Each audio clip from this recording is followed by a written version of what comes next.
In this video, I'll be showing you how to reset your Samsung phone when you forgot the password. It's a very easy tutorial, so if you find this video helpful, be sure to drop a like and subscribe. Now, an important thing to note before this is that this process will erase all data like photos, apps, and messages, and after the reset, you must know the Google account email and password previously used on the device to finish the setup.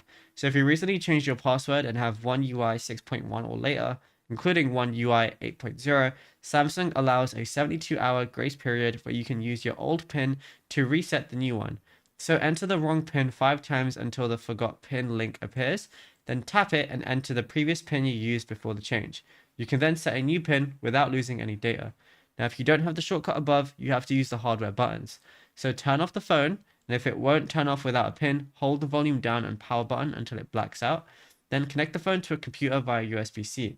Hold the volume up and power button until the Samsung logo appears, then use the volume buttons to select wipe data or factory reset, and then press the power to confirm.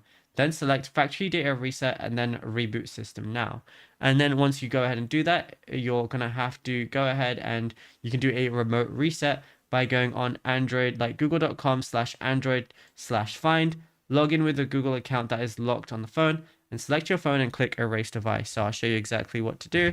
Go over to here, and then all you want to do is go over to Android and then /find, like so, and then go over to the Find Hub and then sign in, and then you're going to be able to factory reset the device at the very bottom.